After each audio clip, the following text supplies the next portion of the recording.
Yeah, I was studying English in London, and all my friends went back to Italy, but I felt my journey was not finished. I had something more to discover. So what I did, I closed my eyes one day, and in our hostel, youth hostel, I put my finger with closed eyes on the map of Europe.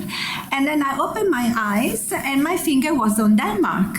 So I said, oh, Copenhagen, Denmark. So I said, okay, I'll go there. I took a boat and reached Copenhagen. And funny enough, I ended up to live in strange magic circumstances. I ended up to live with a group of women that they were living in Christiania, like in a small women community at the back of Christiania. And without knowing, these women, they were all doing meditation. So I saw that they were getting up in the morning and doing 1 hour sadhana and the same thing in the evening. And I thought, wow, that's great. I do the same. Without asking anything to anyone, I started to sit in Padmasana with my back straight and do meditation. And I was so blissed out because it was the first time I found a center with my body and my mind. And suddenly, one evening, one of these women, both of them, they just came out from the training center in Sweden, but I was totally new, so I didn't know exactly what that was meaning. But one of them, they started to speak about Baba, and they started to say how Baba was in jail at that time.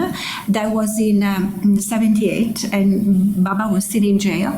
And then she also mentioned how one Didi Uma had self-immolated in one of the squares in Germany. And I don't know exactly why. The atmosphere was very magic that evening, and the way the sister also expressed herself was very deep and profound. And suddenly I had an extreme,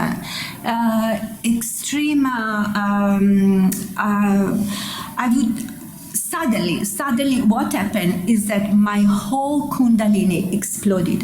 When she actually spoke about Didi Uma self-immolation, I think because of some past life happenings, my Kundalini just went up to the Sahasrara chakra, and I completely entered into this new space where I felt the deepest love of this whole universe, and I was in the chamber, in the sacred chamber of divine love, and it was a very intense experience, extremely spiritual, extremely intense.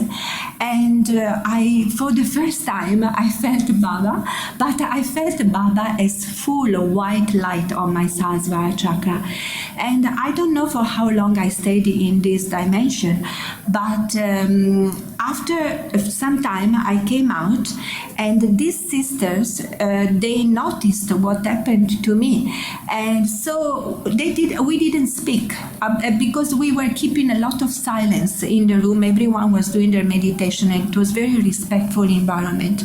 But then they gave me actually the address, because I was going back to Italy to take initiation in Italy. So I went back to Italy and I started to read the idea and the ideology, and that was the first book came in my hands. And when I started to read the book, I couldn't move from the chair. I practically read the whole book in one day because I was drinking it. It was just like revealing the truth and the secret of the universe that I was longing for. And finally there I was drinking the nectar. And then I also went to take initiation in Tessera in Italy at that time in the training center. But Didi was a bit too pushy. After I took initiation, she was trying at any cost to bring me to the retreat. And I didn't like this. I didn't want to feel caught into anything. So I took my time and I didn't go to the retreat, and instead I went on a journey by myself through Sicily and Sardinia, backpacking, and I went to different communities. However, because in the previous time, means at a younger age, I discarded the Christian religion as my own religion, and I did clarify certain things with Jesus. Like one day, very straightly, I went into the church and I sat down in front of the cross, and I talked to Jesus and I said, look, you can be a very great man. I'm pretty sure you are a very great man, but you are not God for me, because I was born in a very, very, very devoted Catholic family. So I had to clarify this within myself and between me and Christ. Jesus Christ. When I left the church, though, there was like an emptiness in my heart. Suddenly there was a feeling that for many years brought me to a type of depression, because now that was not God for me anymore. It was clear, but at the same time I didn't know anything about God, and I wanted so much to know God. So I went into a depression and the quest at the same time for many years, until then I was initiated in 2000, very early January 78, January 1978 I was initiated. And because of that quest, who was God, and how would I have found him? During my journey through Sicily and Sardinia, I continued somehow this inner search, and I end up doing meditation in the mountains alone, etc. And one day, and that was in Sardinia, what happened is that one night, which was actually late night, early morning, I had this dream where I was walking in the night among lots of people, and suddenly I lifted. Means everyone was just walking on the street, and I lifted into the universe. I levitated into the universe, and I found myself in the universe with all stars around, and one star started to fall, a falling star, but this star was very big, full of light, and very big, and started to fall. And then when it reached the bottom, I thought, well, where will it go? Maybe it will go into nothingness. But actually what happened, that a tremendous force brought the stars up. There was a moment where the star didn't fall into nothingness, but actually was brought up until it reached the same point where it started from. And at that moment, I had a full illumination in my brain, in my head, and complete light, and this voice saying, God exists, God exists, God exists, 3 times. And so I had found my full answer. The universe had answered to my quest. I packed up all my things, went back home, and just the day after, in a small little town where I lived between Milan and Verona, in my little village, there was an Ananda Marga conference where I went, and I found a Didi that I could really relate to, and practically I became her LFT, because in a way I already had initiation, although many things happened and combined in many different ways, but I was ready, and I became LFT. And then what happened, I started to work in Verona Jagrati as an LFT with Didi, and just after a few months, then was October 1979. Baba was out of jail by then, and he was flying to Jamaica with a stop in Frankfurt airport. So Didi called me, and she was rushing me and saying, you have to come immediately to Verona. Just we jump on this van. We are leaving tonight because Baba is arriving in the airport, and we are all going to see Baba at the airport. So all of us Italian Margi, we were maybe 7 or 8 Margis, we jumped on the van, prepared ourselves, and traveled the whole night, and reached Frankfurt airport early morning, like 4 o'clock or 4:30, something like that. And we were just in time to take a shower, to refresh ourselves, to change our clothes. And I also went around all the airport to collect flowers for Baba, because finally that would be the very first time I would see Baba physically. And I was very eager of that. I really wanted to know Baba. Many times before, when I was a lefty, I was doing kirtan and looking at Baba's photo and say, "Who are you?" And the pratik also, and the pratik has the svastika, so many thoughts. And so I really wanted to have this experience of being with Baba. And so finally we were there in the airport waiting for him, all ready, and we were in the hall, in the arrival hall. And Frankfurt Airport has, in the arrival hall, has some really thick, huge, heavy metal doors. And these metal doors, they were opening and closing. And we are there waiting for Baba, and they would open and close, and Baba was not coming. But every time these metal doors were opening and closing, I had like a jolt in my heart because any time could have been Baba coming. And finally the door opened and Baba arrived. Baba was there, and it was the most amazing experience, because Baba was so beautiful, so charming, so fresh. It was unmistakably Baba. It was not only dressed in white, but he had a huge aura all around, and with an amazing smile, and his energy, his freshness, his bliss just overflowed and practically filled up the whole environment of the arrival hall. And Baba was full of energy and so happy. Baba was so smiling and so happy to be there. I was incredible to see him like that. And as soon as he started to walk, I actually lost my mind. My mind completely went in another dimension. So everything disappeared. The airport disappeared. Everything. I couldn't see anything anymore. And I just was in the universe. I just was in the universe, and full of stars and galaxies and everything. And there I am in the universal space. And what I'm feeling is that I am following that force, that thing, that essence that controls and directs each and every atom, each and every molecule of this whole universe, and I'm following him.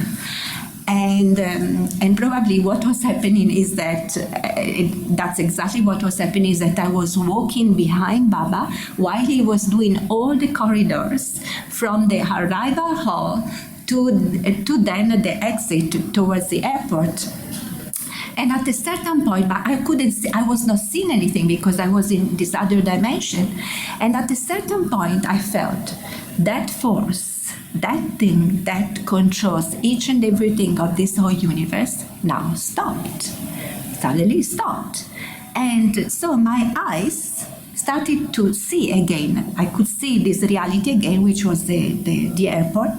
And I saw Baba sitting right on the marble, on the floor of the airport, just near to an elevator, an escalator, and then there was some space, and Baba sat, and all of us, we were not even 20 people, less than 20, we sat in a circle with Baba. And as we started, one German brother started to play a very beautiful bhajans, very sweet. And Baba was enjoying this moment. We were all enjoying in ecstasy in this moment. And then what he did, magically, he started to look in the eyes of each person in the circle. This is not a small thing. You have Paramapurusha wanting to look into your eyes. And so he started from his right side, one by one. Then in a moment I realized, oh my God, now he will look in my eyes. Paramapurusha is going to look in my eyes. And because I had just lost my mind and I just had it back, I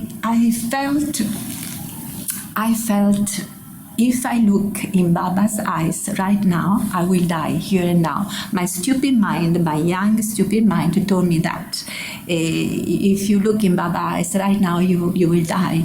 So what I did, I took all the flowers that I had gathered in the airport, I put them in my hand, offered it to Baba in the moment he looked at me, and offered myself to him together with the flowers.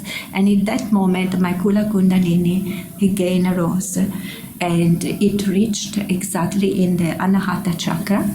And when it reached in the Anahata chakra, I had the experience of the most sweet and blissful divine love. And it was a very blissful experience. And of course, then we had a magic day, because practically Baba passed almost the whole day in the airport, and also there was a room ready for Baba.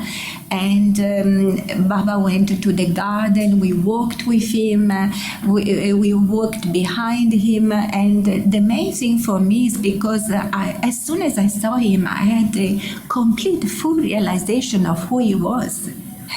He was Paramapurusha. He was a supreme consciousness. So my mind was juggling between my inner realization and the fact of seeing Baba in his body. Means a body where he had a head, he had an arm, he had a leg, and dressed like an Indian. So I was juggling. But for me, always, Baba, even if he had this body and he was dressed like an Indian, for me, my feeling, I knew who he was. I knew who he truly was.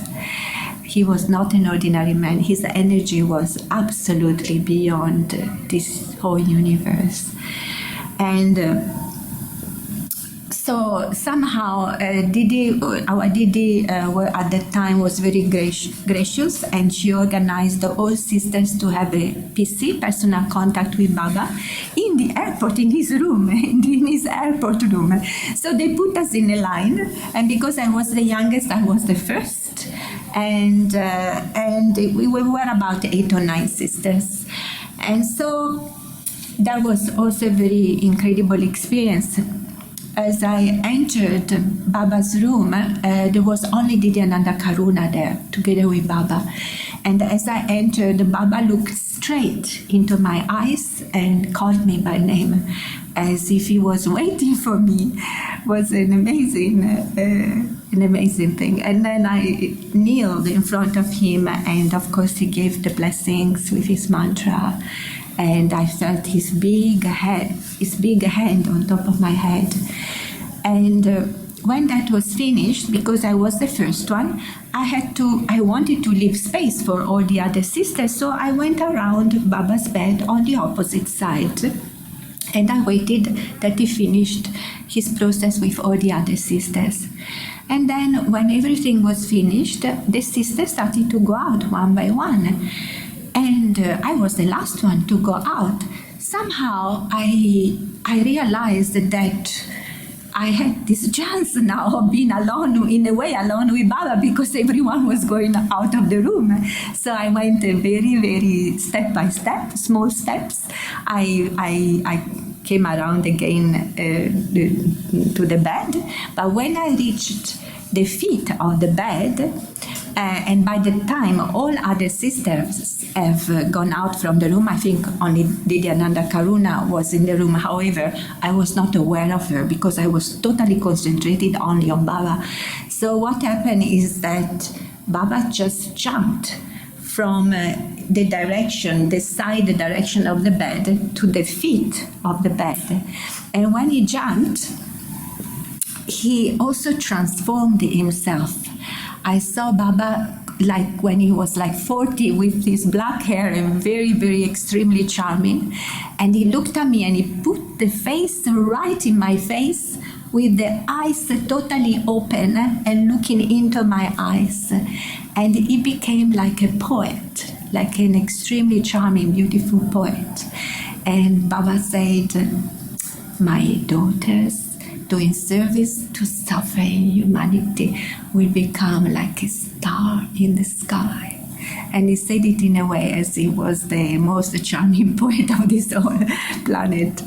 And it was extremely touching and beautiful. I was very young and didn't know exactly what to do, but I had Baba's feet just in front of me, in front of my face.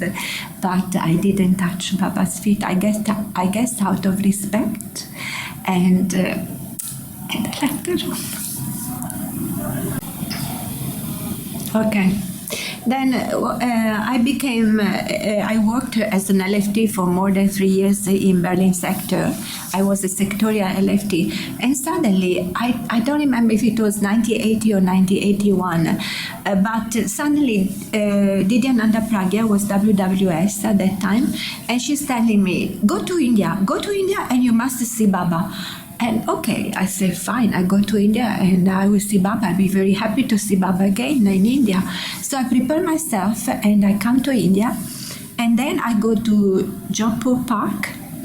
And Baba was giving what is called Dharma Samika, but I didn't know anything about it because Didi didn't tell me. Didi didn't tell me anything. She didn't prepare me. So I just found myself in Jodhpur Park with a sari, white sari, and my little orange t-shirt. And I'm in this hall. And I see Baba is touching people with a stick. And the only person that I recognize in the hall is Dada Parameshwaranandaji, because he was there and he knew me because he was one of the first Dadas coming to Europe. So as soon as he saw me, he started to smile. And I felt a bit comforted, but at least there was someone I knew. And then my turn came. And at that time, Dada Sarveshwarananda was Baba's PA. So I go up where Baba is and in front of Baba, and Baba is telling me, so do you want some punishment for your past life, little girl? He tells me like that. And then I started to cry and I say, yes, Baba. And then I open my hands, and as soon as he touched my left hand, in the middle of my left hand with his stick, iron stick, I completely went into another dimension. I was not in the room anymore. The whole room disappeared. Everything disappeared. And what happened is that I found myself in the ocean. I was in the ocean, riding on the waves. And Baba was there with me, riding on the waves. So we were riding on the waves together. And he was on one wave at the top, and he was telling me, I love you. And I was at the bottom. And I was in another way. I was at the top, and I was telling him, I love you. And so we went on into this game wave of saying each other, I love you. And it was extremely beautiful. And then I came back with my mind. I came back again into the room at the very last word of the last asanas he gave me. At the very end, I came back, and then everything is finished. And I do namaskar and I go. But suddenly, I realized what was happening. What was happening is that I was giving my sanskaras to Baba. I didn't know that. I didn't know that was the thing about. So when I went into the little room where Didyananda Karuna was, I started to cry like a mad person, and I couldn't stop crying. And I think Didyananda Karuna let me cry for at least half an hour, and I couldn't stop. And then when she saw that I was not stopping, she came to me because I was in a corner. She came to me and she said, why are you crying so much? And then I said, because I gave all my sanskara to Baba. This I didn't want to do that. This is the last thing I would have ever done. And then she sat in front of me, very serious, and she told me the story of Krishna. When Krishna has the headache, and no one could cure the headache of Krishna. And then he asked Narada to go around and found the dust on the feet of his devotees. And Narada goes around the whole world and asks for the dust on the feet of the devotees and to cure the headache of Krishna. And no one wants to give the dust of the feet of the devotees. And at the end, only when he goes to Vrindavan and he asks the devotees of Vrindavan or giving the dust of their feet, they accept and they say, if we have to go to hell because we are giving our dust to the Lord, we will go to hell and Krishna will be with us in hell also. But if the dust of our feet can cure the headache of our Lord, really, please take our dust. And this story never made sense to me. Even now, I'm telling you, it doesn't really make sense. But in that moment, when Didi told me this story, I understood something at a different level and I stopped crying. And then Didi told me, Baba can't take anything. So when she said that, then I calmed down and I accepted the fact of having had this grace from him of taking my bad sanskars.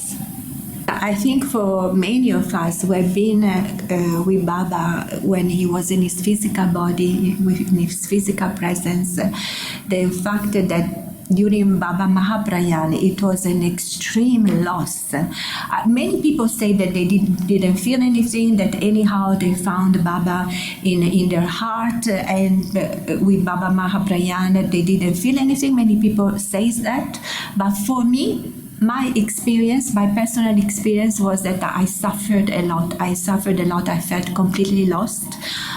When I got the news, before coming to India, during Mahaprayan, I was on a train coming back from Thailand back to Malaysia, and the Thai trains are, the seat is very hard, it's all in wood and very hard, and I got the news just before taking the train, and I was desperate, absolutely desperate, and I felt so lost, so depressed, so lost. And so from one moment I thought, okay, I decided I do meditation, I cross my legs, and on this hard Malaysian train, and not few minutes I'm in meditation, and immediately I felt Baba. I actually saw Baba. Baba was there physically. He came, and I know it because I felt my blood rushing from the toes up to the head. There was this whole sensation, someone that you are not expecting, and is your most beloved, and someone you most beloved and you're not expecting is in front of you. And I had a full rush of my blood throughout the whole body. And Baba came all dressed in orange and in Varabhaya Mudra. And he didn't say anything, and he didn't stay so long as well. But of course, it was a way for him to tell me, it doesn't matter, I'm not here on a physical body, I will always be here with you.